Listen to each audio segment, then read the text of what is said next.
Hello, everyone, and welcome to this conversation presented by White House Custom Color.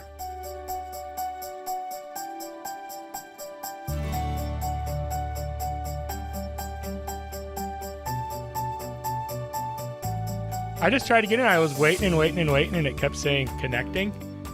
And then I thought, well, here it's finally happened. Zoom has gone down. Yeah, between the internet, even Google and Zoom, I'm surprised everything's holding up. Zoom in particular is shocking to me because they've had they've had to have had just a huge spike in traffic and usage. Yeah. Recently, like everybody I know is now using Zoom the way that we use Netflix. They're like, hey, we're in a Zoom. Like they're just saying that now. And these are people that a month ago had no idea that there was such a thing as Zoom. Yeah. Well, you know what the cutest thing is that my parents who are in their 70s, Dad was asking me the other day, how do I download this app?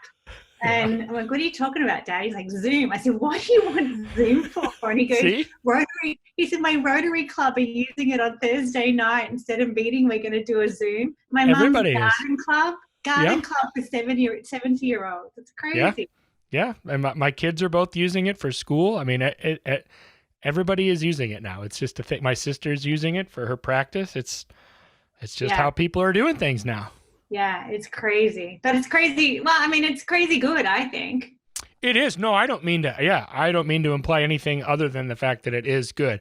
I just think it's funny when other people start using something that you're just familiar with. I mean, I'm sure I've done that where I've started using stuff that people have been using for a long time. But I mean, it happened with Photoshop. Yeah. 15 years ago, I had been using Photoshop for quite a while. Yeah. And then I remember our client started saying the word JPEG. And I remember thinking, you're not supposed to know what JPEG means. And then it gets even worse when they start saying RAW. Yeah, they have now. Yeah. That's the world that we're living in. I wanted to start, Sally, by asking you some stuff in particular because you are in New York City. Uh-huh. Now, I am in the middle of a bunch of cornfields in central Illinois. I would be willing to bet a lot of money that my experience with things here in the middle of the Midwest is very different than your experience there in the middle of New York City. Yeah, you could even almost say two different worlds. Right. I mean to say... Yeah. Very, very, incredibly, incredibly different. So with that being said, and as long as we've laid that groundwork now, because I like to do this so people don't say, well, you have no idea. You're right, I don't. That's my point. I have no idea what it must be like for you in New York City right now. So can you tell me a bit? Well, I mean, there's so many different levels as to what it's like here in New York City right now. And like my immediate world right now is, whilst you're in the middle of Illinois, in the middle of cornfields, I'm sure you're also in a very big house with a yard and these certain things. I live in a junior one bedroom, which is essentially one room. Imagine like the biggest, well, not the biggest even, imagine like a suite in a hotel. That's what I live in. It's a studio apartment, right? Yeah, it's a little bigger than a studio. I kind of have sort of two rooms and a separate kitchen and bathroom. But yeah, it's essentially that. So it's very different in that I can't go to another room. I can't, like my desk, my lounge room is little, my couch is here. My bed, there's a reason I've got the laptop turned this way. My bed is there and I don't want to be in that. Right. Thankfully, I can maybe turn this around. I have a fire escape. Oh, and a view. And people out houses out my window. So I'm like, the gratefulness I have for that it's literally a 3-foot square piece of outdoor area. That you can actually go out on, yeah. Yeah, so it's different. Like isolation here is very much, I also live on my own, as do many New Yorkers. Right. So thankfully at Animoto, we've had a cameras on policy. So any meeting that we have, everyone has to put their camera on, no matter what time of day, no matter what they're looking like, anything like that. Oh. That just means that we get to see faces, that we get to interact with the people still and feel a little bit, of that closeness. But that's my immediate world. Outside of my apartment, I really felt it last night. It's a shell of the city that it usually is. It's kind of like somebody's ripped her soul out. It's just looking down Broadway and seeing no cars, seeing no people, seeing like a very few people. There are still people out on the street, but not many. It's just like we're so much a bustling city that's taking on every opportunity that's thrown at us, that's pushing everyone to the limits and all of this sort of thing, and all of that's gone away. So it's hard to see the city. I mean, you feel the pain, you feel the suffering of the city as a whole, and then you kind of imagine then all of the people out there who are even more pain and more suffering and losing loved ones. And I mean, I've got to the point where I don't watch the news anymore because, it has an effect on you, especially when it is here in your city. But to say that, I get constant messages, and I know when the numbers have been bad a certain day because my phone goes crazy with people, mostly internationally, because, I mean, to me even, I don't know what it's like to be you. I can't imagine what it's like to be somewhere where it's not all consuming, where it's not, I mean, in the way that it is here for us, where you literally feel like, all we hear is sirens. There's a hospital not far from me, and it's a smaller hospital and usually a private hospital that's opened up its ER, but it has the semi-trailer with a marquee attached to it parked outside, and we all know what that's for. Mm-hmm. And so there's this constant reminder of what's going on that you can't escape from. But again, with that said, the clapping at 7 o'clock is lovely. The way I've seen businesses adapt, I have a Irish bar downstairs next door to me.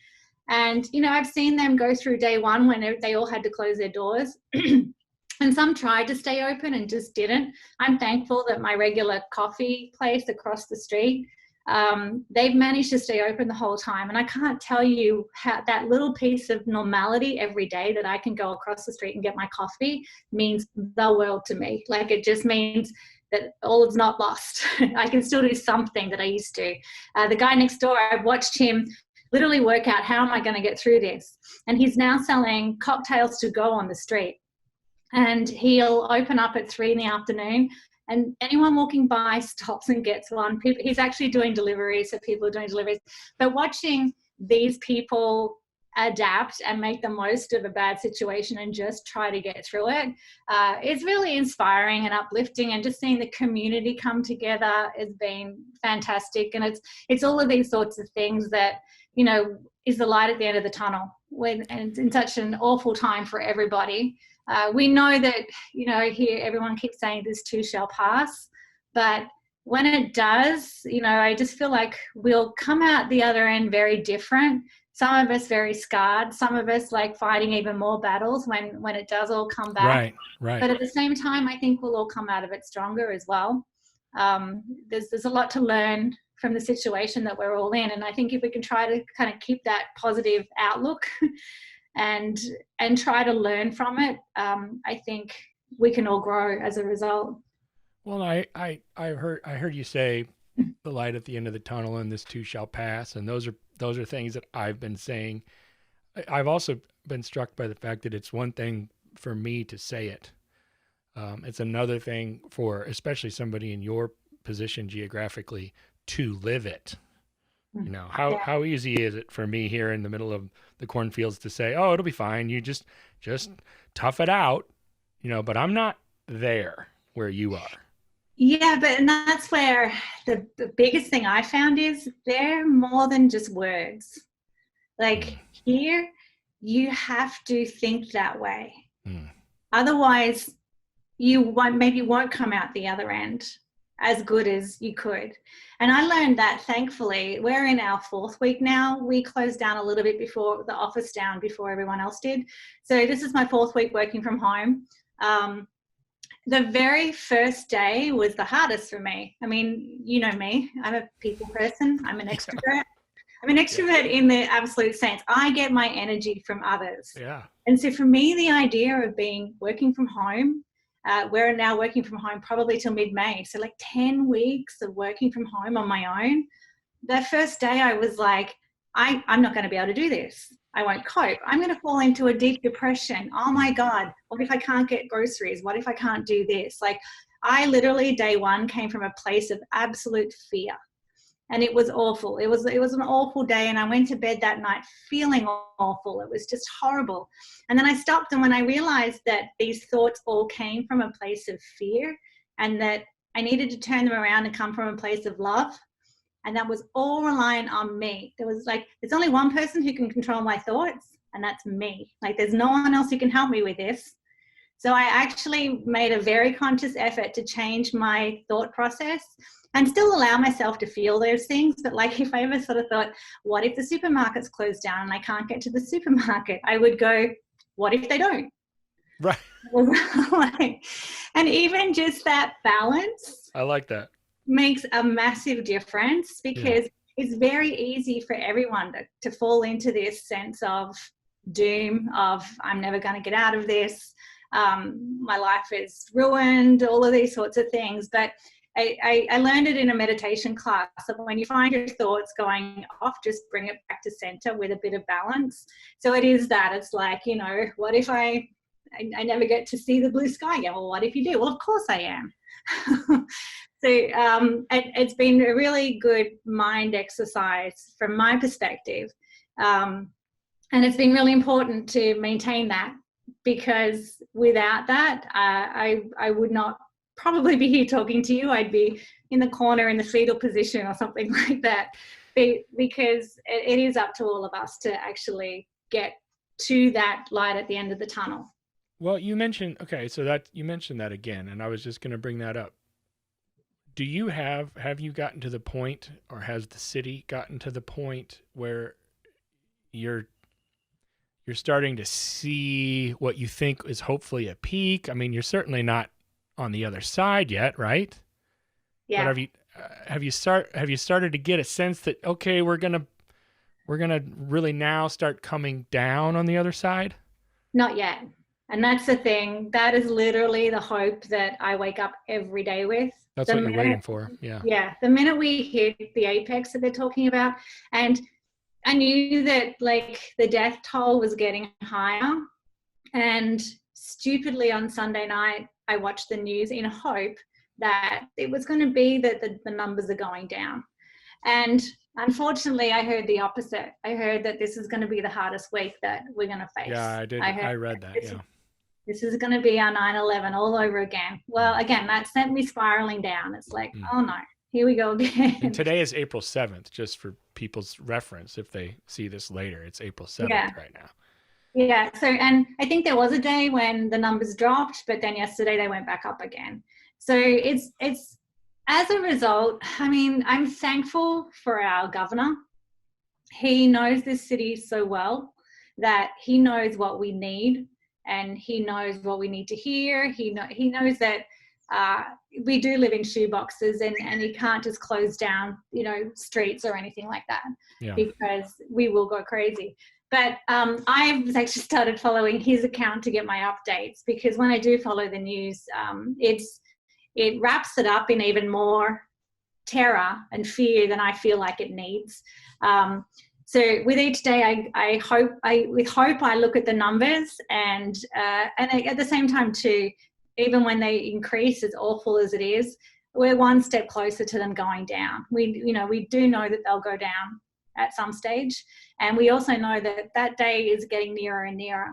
And even when it does start to decline, it gives me goosebumps. Like, it'll give us all that hope that we've been looking forward to. It's much longer, I think, than anyone anticipated it was going to be. Initially, sure. Yeah. Yeah. And I think just yesterday, Governor Cuomo put the pause on New York until April 29, which is, for the businesses, that's where I feel for them, because that's going to be a whole month, 6 weeks that they've had to close. And, in this, especially in the hospitality industry in a city that's mostly restaurants and hospitality and entertainment, right. It's hard to see that. But again, that day just gets closer. Every day that goes by, that day gets closer. And, I think my mind quickly then goes to, Well, when things are back to normal, what's it going to be like then? Yeah, a different It's normal. it's not going back to what we used to know. Mm-hmm. And that's, again, where I feel for the businesses, because we're all waiting till we can go back to work or go back to our business. But then what is life going to be like, and what is business going to look like? And, you know, is that just going to be another whole challenge all over again? What's the very first thing that comes to mind when I ask you, on the other side of this, what is something that you will try not to take for granted as much as you feel as though you have? Oh, wow. To be honest, I think it's the simple things. Right. It's the little things. I'm trying to put my finger on one of them, but that's the thing that I noticed the most, is that people talk about this even being a correction, and we did get to a point where we put a lot of weight on things that didn't really matter as much. So I feel like there'll be less taken for granted, potentially less, I can say, like bitchiness even, because we worried about things that we didn't need to worry about. We talked about stuff that was not even worthy of a conversation. But I love how you refer to it like it's another era, because it, in a sense, it seems like it might be, you know. It could be. I mean, at the same time too, we could also just fall back into those. Fall right back in. Right. But I really like the communication and the connections that are being developed now. I think is my favorite part of it. And I'd like to think we won't take that for granted anymore. I'm hearing from people I went to school with a long time ago. And I guess it's probably also, I'm probably hearing it more because I am in the epicenter of the US. Yeah. And everyone's seeing New York on the news. And whilst to me it's just normal, to other people, a lot of people I know, I'm the only person they know living in New York. So it's just very natural for them to check in with me. Hey, how you doing? Hey, is everything okay? And of course, when you hear of so many people getting sick in this city, I'm sure they just want to know, am I okay? Are you all right? Yeah. Sick, or are you healthy? So I've appreciated all of the messages, connecting and seeing faces. And it's just quite interesting. Again, like I said, I'm a people person. I love that, interaction with people. So, making sure to keep connected no matter what, I think is super important. And it will probably be my biggest takeaway. I talk to my parents 5 nights out of 7. Now they're on the other side of the world. Right. And I used to, when I moved here, call them that much. We kind of got back to the point where it was maybe twice a week. So it's really nice. I've literally got to the point where I lean my phone up on FaceTime, sit down with my dinner, and I talk to mom and dad while I'm eating dinner. And, it's nice to be able to do that. And, thankful for the technology that we do have that actually allows us to do that. I think it's interesting that Animoto has a camera on policy. I haven't heard of that. Yeah. But I that kind of warms my heart a little bit to make sure that everybody's camera is on, so that you're in a situation where you get to see other people and their faces and their nonverbals, so to speak. And we even, the minute, like when we do a company-wide meeting every Monday, so you can imagine it's like 80 people on a Zoom call. And, Jason will always encourage everyone to say hello. So not only are we seeing people, like at the company meeting, not everyone speaks. It's normally maybe a handful of people. So we all have to unmute and say hello, so that at least you've said something, you've spoken. But that's how our Mondays start. I'll tell you how our Fridays end. Our Fridays end generally with we do like demos where we demo all the new things people have worked on, or different stuff that's going on. But then there's happy hour, and happy hour is equally as fun. Everyone cheers up to their microphones and cameras, and we see happy hour going on a lot. And actually the last couple of Fridays, even I'll finish Animoto happy hour at 6 or 6:30. Quite often do happy hour with Sue and George, so I'll get on FaceTime with them. Another happy hour. So I go to sleep on Friday nights quite really happy. Oh, well, I tell you what, I appreciate your updates. I appreciate you taking the time just to check in and do this with me. Is there anything you want to say in closing? I wanted to make sure you got to cover everything you wanted to. Well, again, I kind of just want to encourage people, who are even in business to try to even stay connected. It's super important. I've seen a lot of people in our Animoto business community in that close the business down, indefinitely, and sort of even then just think it's all over. Yeah. And whilst it's easy for me to say because, I still have a job and I'm able to work from home, I do know what it's like to have your own business. I did have my own business for 4 years. Right. But I think staying connected, and we, again, as business owners would always complain that we were so busy working in our business that we didn't get to work on it. And so I see this as a time to plan for after this is done. What's your business plan going to be? Even to stay connected now, like we've done a lot of stuff with our community again about, like, I think photographers should be making slideshows of every wedding they've shot in the last 12 months and posting them on social media. How much would your clients appreciate seeing their wedding slideshow? Bringing back the happy days. And just, photographers have the capacity to evoke so many great memories, so many great emotions.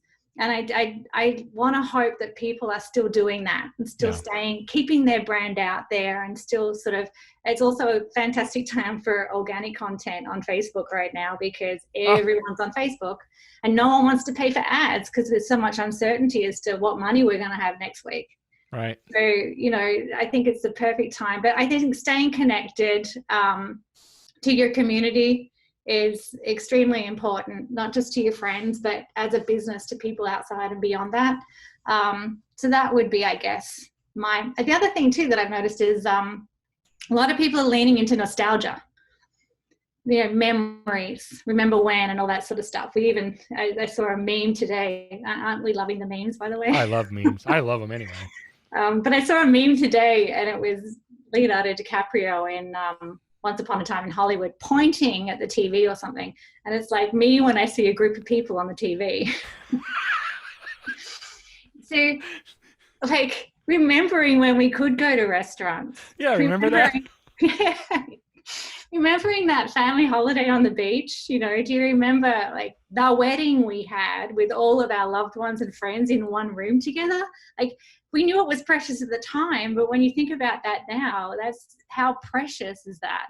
You get a sense of that. I haven't had a meal out or even carry out in 24 or 5 days. That is a record for me.